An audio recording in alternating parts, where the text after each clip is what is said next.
Bismillahirrahmanirrahim. Assalamualaikum warahmatullahi wabarakatuh. Kami dari kelompok 1 kelas PTIKE Prodi Pendidikan Teknik Informatika dan Komputer akan membahas mengenai pendekatan behavioristik dalam setting pendidikan. Jadi, video ini bertujuan untuk memenuhi tugas mata kuliah Psikologi Pendidikan. Baik, A. Pengertian teori belajar behavioristik. Teori belajar behavioristik adalah sebuah teori yang mempelajari tingkah laku manusia. Menurut Desmita, teori belajar behavioristik merupakan teori belajar yang memahami tingkah laku manusia yang menggunakan pendekatan objektif, mekanistik, dan materialistik, sehingga perubahan tingkah laku pada diri seseorang dapat dilakukan melalui upaya pengkondisian. Teori behavioristik menekankan pada kajian ilmiah mengenai berbagai respon perilaku yang dapat diamati dan penentu lingkungannya. Baik, selanjutnya kita akan membahas mengenai tokoh-tokoh dalam teori belajar behavioristik. Yang pertama adalah Edward Lee Thorndike. Belajar dalam Thorndike adalah peristiwa terbentuknya sebuah asosiasi-asosiasi antara stimulus dengan respon. Stimulus itu sendiri merupakan suatu perubahan dari lingkungan eksternal yang menjadikan suatu tanda untuk mengaktifkan organisme untuk berbuat. Sedangkan respon adalah sembarang tingkah laku yang tiba-tiba muncul karena adanya suatu rangsangan.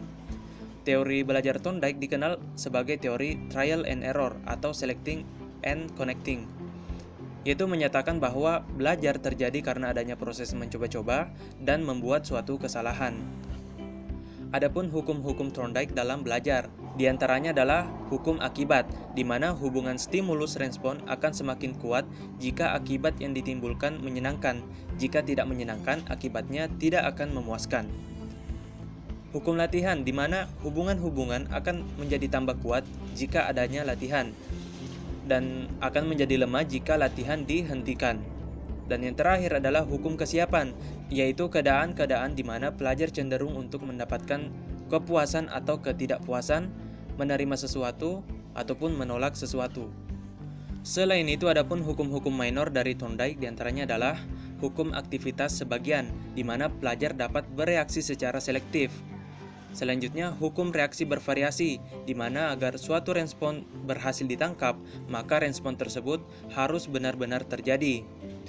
Adapun hukum perpindahan asosiasi, di mana peralihan suatu situasi ke situasi yang belum dikenal secara bertahap dengan cara menambahkan sedikit demi sedikit elemen baru. Selanjutnya adalah hukum sikap, di mana keadaan kognitif, emosi, sosial, dan psikomotornya juga menentukan perilaku siswa dan bukan hanya pengaruh stimulus dan responnya saja. Dan yang terakhir adalah hukum persamaan jawaban, di mana semua respon selalu dapat diterangkan. Kelebihan dan kelemahan teori Thorndike dalam pembelajaran. Kelebihan pertama adalah teori ini mengarahkan anak untuk berpikir linier dan konvergen. Belajar merupakan proses pembentukan atau shaping, yaitu membawa anak menuju atau mencapai target tertentu.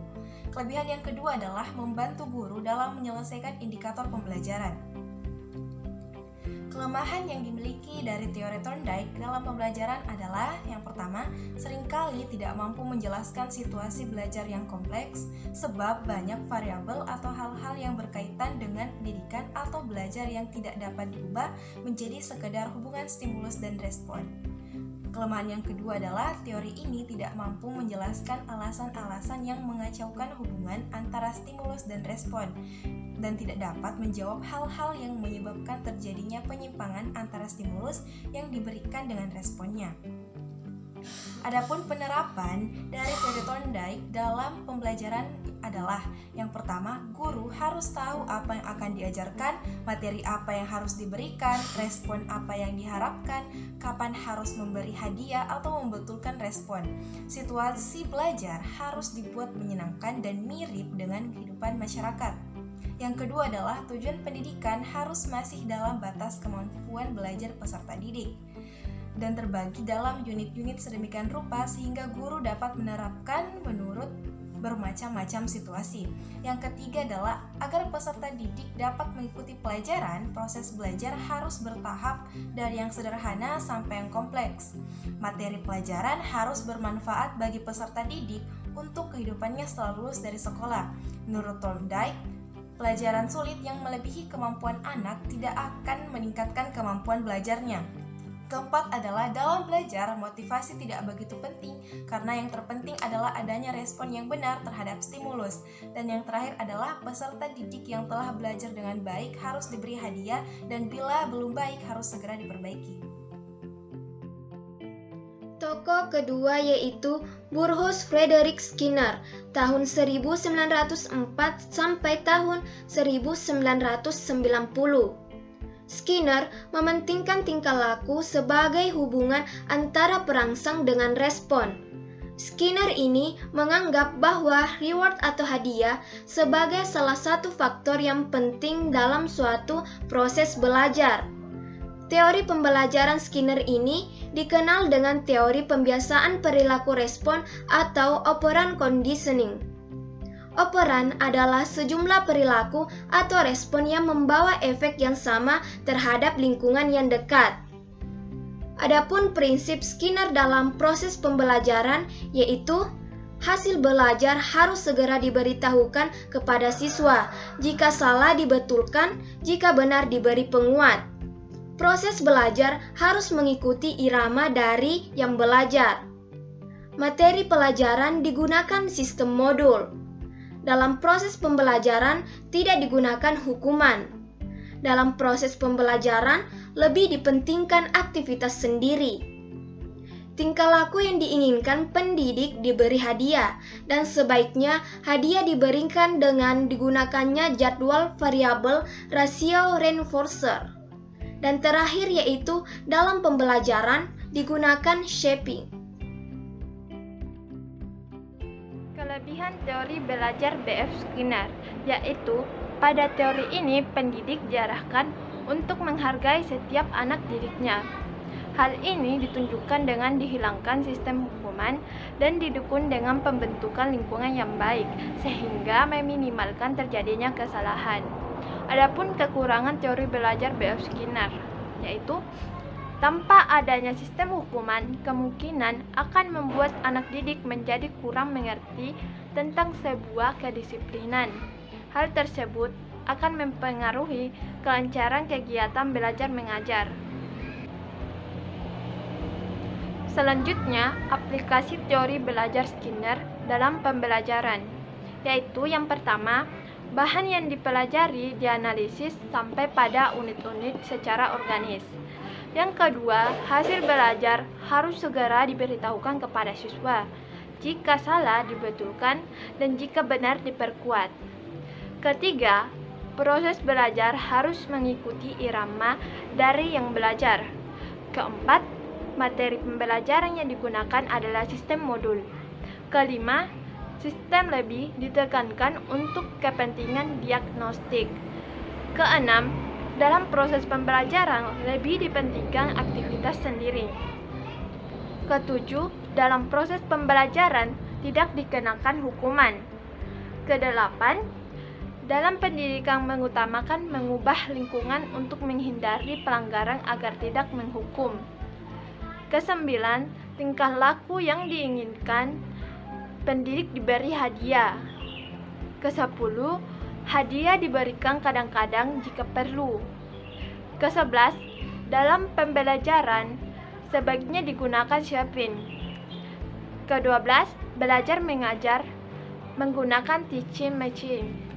Dan yang terakhir melaksanakan mastery learning, yaitu mempelajari bahan secara tuntas menurut waktunya masing-masing karena tiap anak berbeda-beda iramanya.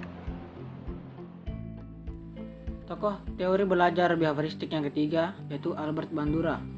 Albert Bandura sangat terkenal dengan teori pembelajaran sosial. Menurut Bandura, sebagian besar tingkah laku manusia dipelajari melalui peniruan maupun penyajian, misalnya tingkah laku atau modeling. Eksperimen Bandura yang sangat terkenal adalah eksperimen Bobodol yang menunjukkan anak-anak meniru seperti perilaku agresif dari orang dewasa di sekitarnya. Guru bisa memberi contoh tentang tingkah laku yang baik, yang kemudian akan diinternalisasi oleh siswa dan kemudian menjadi standar penilaian dirinya sendiri. Asal mula teori Albert Bandura. Teori Albert Bandura ini ada setelah mempelajari 3 kelemahan dari teori behavioristik berikut. 1. Teori behavioristik sangat sulit diterapkan ke dalam kehidupan yang nyata dan tidak mungkin setiap orang dapat menghadiri terus untuk memberikan penguatan perilaku. Biasanya orang harus terlebih dahulu mengatur dan mengendalikan perilaku dirinya sendiri. Kedua, teori behavioristik tidak bisa menerangkan terjadinya pembelajaran perilaku baru karena kadang kita melihat perilaku yang belum pernah ia lakukan sama sekali. Tiga, teori behavioristik hanya bisa diterapkan dalam pembelajaran langsung. Prinsip-prinsip teori belajar sosial Albert Bandura. 1. Faktor-faktor yang menentukan. Faktor pribadi seseorang dan peristiwa pada lingkungannya secara bersama-sama sebagai penentu atau penyebab. 2. Kemampuan membuat atau memahami simbolis, tanda, atau lambang. Orang memahami dunia secara simbolis melalui gambaran kognitif. Jadi orang akan lebih tertarik pada gambaran kognitif daripada dunia itu sendiri. Ketiga, kemampuan berpikir ke depan. Selain dapat digunakan sebagai pengingat hal yang sudah pernah dialami, kemampuan berpikir atau mengolah simbol maka juga dimanfaatkan untuk merencanakan ke depannya. 4. Kemampuan seolah-olah mengalami sendiri apa yang telah dialami oleh orang lain. Orang dapat belajar dengan memperhatikan orang lain berperilaku dan memperhatikan konsekuensinya dari perilaku tersebut. 5. Kemampuan mengatur diri sendiri. Pada umumnya, manusia memiliki kemampuan untuk mengendalikan dirinya sendiri. Contoh, bagaimana bersikap di tempat umum, bagaimana menghadapi orang yang memiliki jabatan. Keenam, kemampuan berefleksi, yaitu kemampuan merenung untuk memikirkan terhadap kemampuan diri pribadi. Materi selanjutnya yang akan saya bawakan yaitu teori belajar sosial Albert Bandura. Kelebihan dari teori belajar sosial Albert Bandura yaitu adalah teknik pemodelan Albert Bandura mengenai peniruan tingkah laku dan ada kalanya cara peniruan tersebut memerlukan pengulangan dalam mendalami sesuatu yang ditiru. Jika manusia belajar atau membentuk tingkah lakunya dengan hanya melalui peniruan atau modeling, sudah pasti terdapat sebagian individu yang menggunakan teknik peniruan ini juga akan meniru tingkah laku yang negatif, termasuk perlakuan yang tidak diterima dalam masyarakat. Kekurangan teori belajar sosial Albert Bandura yaitu teori Albert Bandura lebih lengkap dibandingkan teori belajar sebelumnya. Karena itu menekankan bahwa lingkungan dan perilaku seseorang dihubungkan melalui sistem kognitif orang tersebut. Pendekatan teori belajar sosial lebih ditekankan pada perlunya conditioning atau pembiasaan merespon dan imitation yaitu peniruan. Materi selanjutnya, aplikasi teori belajar sosial Albert Bandura. Yang pertama, pembelajaran adalah suatu pembiasaan. Yang kedua, pembelajaran adalah suatu proses yang terstruktur. Yang ketiga, keberhasilan harus dihargai. Yang keempat, kegagalan harus dimotivasi. Yang kelima, pelajar diharapkan akan memiliki pemahaman yang sama terhadap pengetahuan yang diajarkan. Yang keenam, mengembangkan kurikulum yang terstruktur dengan menggunakan standar-standar tertentu dalam proses pembelajaran yang harus dicapai oleh para pembelajar. Yang ketujuh, proses evaluasi belajar pelajar diukur hanya pada hal-hal yang nyata dan dapat diamati. Yang kedelapan, karena sistem pembelajaran tersebut bersifat otomatis mekanis dalam menghubungkan stimulus dan respon sehingga terkesan seperti kinerja mesin atau robot. Yang kesembilan, karena teori behavioristik memandang bahwa pengetahuan telah terstruktur rapi dan teratur, maka pelajar atau orang yang belajar harus dihadapkan pada aturan-aturan yang jelas dan ditetapkan terlebih dulu secara ketat. Yang ke-10, pembiasaan dan disiplin menjadi sangat esensial dalam belajar, sehingga pembelajaran lebih banyak dikaitkan dengan penegakan disiplin. Yang ke-11, ketaatan pada aturan dipandang sebagai penentu keberhasilan belajar. 12. Tujuan pembelajaran menurut teori behavioristik ditekankan pada penambahan pengetahuan, sedangkan belajar sebagai aktivitas mimetik yang menuntut pelajar untuk mengungkapkan kembali pengetahuan yang sudah dipelajari dalam bentuk laporan, kuis, atau tes. Penerapan teori belajar behavioristik dalam proses pembelajaran. Penerapan teori behavioristik dalam kegiatan pembelajaran tergantung dari beberapa komponen seperti tujuan pembelajaran, materi pembelajaran, karakteristik siswa, media, fasilitas pembelajaran, lingkungan, dan penguatan. Pandangan teori belajar behavioristik merupakan proses pembentukan, yaitu membawa siswa untuk mencapai target tertentu, sehingga menjadikan siswa tidak bebas berkreasi dan berimajinasi. Hal yang paling penting dalam teori belajar behavioristik adalah masukan dan keluaran yang berupa respons. Faktor lain yang penting dalam teori belajar behavioristik adalah faktor penguatan. Teori belajar behavioristik menekankan pada perubahan tingkah laku sebagai akibat dari interaksi antara stimulus dan respon, sedangkan belajar sebagai aktivitas yang menuntut siswa mengungkapkan kembali pengetahuan yang sudah dipelajari. Teori belajar behavioristik adalah teori belajar yang menekankan pada tingkah laku manusia sebagai akibat dari interaksi antara stimulus dan respon. Teori belajar behavioristik berpengaruh terhadap pengembangan teori pendidikan dan pembelajaran yang dikenal dengan aliran-aliran behavioristik. Menurut aliran-aliran behavioristik, belajar pada hakikatnya adalah pembentukan asosiasi antara kesan yang ditangkap panca indera dengan kecenderungan untuk bertindak atau hubungan antara stimulus dan respon. Fokus utama dalam teori belajar behavioristik adalah perilaku yang terlihat dan penyebab luar yang menstimulasinya. Teori belajar behavioristik mempunyai ciri-ciri, yaitu yang pertama, aliran mempelajari perbuatan manusia bukan dari kesadarannya, melainkan hanya mengamati perbuatan dan tingkah laku yang berdasarkan kenyataan. Pengalaman-pengalaman batin dikesampingkan dan hanya perbuatan serta gerak-gerak pada badan yang dipelajari. Oleh sebab itu, behavioristik adalah ilmu jiwa tanpa jiwa.